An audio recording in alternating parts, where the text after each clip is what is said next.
All right, I'm back for NA to Z CS2's ongoing coverage of Fragadelphia 18. Here with Mnmzzz following an insane win over Fluffy Aimers with the mixed team ROOMBA Peek. So to start, what a crazy win, taking down an ECL team here with a complete mix. What are you thinking after that insane win? I'm thinking that people should give females a shot on co-ed teams. That's what I'm thinking. That's all. That's all. So that's all she's thinking. She's thinking about her future career prospects, and that leads us to some important and unfortunate news for you. Obviously, we just heard that TSM Impact dropped their women's squad. Was that something you saw coming, or did it take you by surprise, losing your sponsorship from TSM? It was something that I knew was coming. We signed a 1-year contract with them, knowing that at the end of the year, we don't know if they were going to have sponsors resign. So we knew that there was a possibility of us not getting our contract renewed. And with that, as well, we've seen something of an unfortunate week for the impact scene worldwide as Team Spirit also dropped their women's squad. Is there something going on at the macro level, you think, or are these just two unrelated events in the wider women's scene? I think they're related, but not in a big way. I think a lot of it just is money. At the end of the day, everything is about money, and it's very understandable. But I think there needs to be somebody that wants to invest. And ESL, they invest, but they invest to a certain extent. Though of slots being cut back, all of that happening is purely because of money. If we want the scene to grow, we want the Impact scene to grow, we need to make the tournament larger. And we need to let more teams qualify the bigger that the Impact scene grows. Moving back to some great news, though. So your mixed team, ROOMBA Peek just took down Fluffy Aimers and a ranked ECL team. Tell me about the formation of this mixed squad. Tell me about the formation of this mixed team. How'd you guys come together, especially bringing Grizz out of his sort of pseudo-retirement?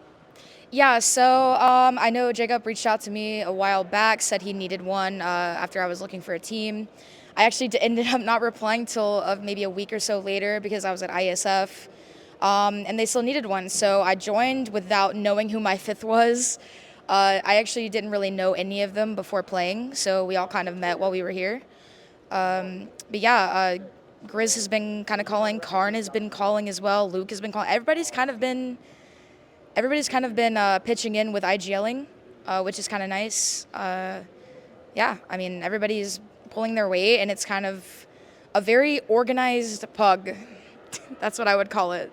And so I'm sure you had some degree of expectations coming to this event, but now you've made playoffs, you're through the top 8 and upper bracket. Do you have any expectations now, or is your plans for the future completely shattered?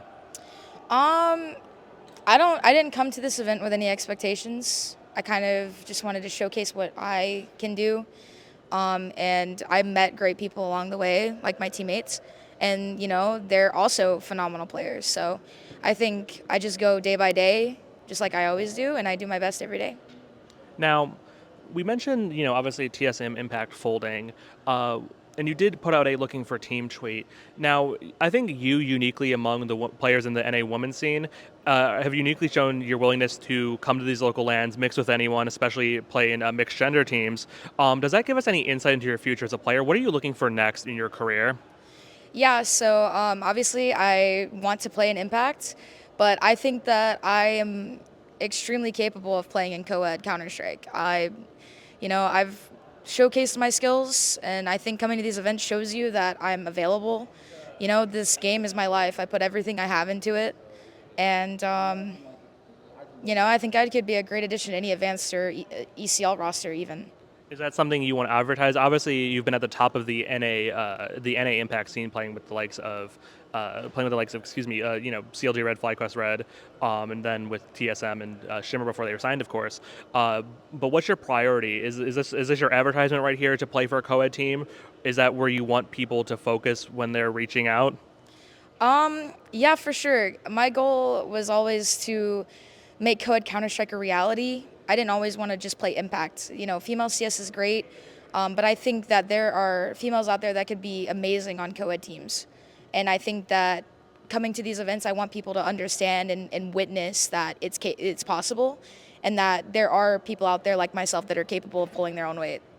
Is that something you've ever given thought to? Not to use a really outdated expression like something like breaking the glass ceiling, but is that ever something you've given thought to that Have you ever had that internalized message of I might be the first person to do it? Because we've never really seen a woman, go join a mixed gender team in the Counter Strike space. We've of course seen it in Valorant and other games like League of Legends, but is that something you've dreamed of doing, and is it something you now think is closer than ever? I mean, of course, I think, my dreams are the same as other guys' dreams in the scene. I would love to attend a major, just like every other guy would love to attend a major. And I can't do that really. It's hard to do with female rosters, with the can't be on the same org, that kind of role. So for me, I have the same goals as them.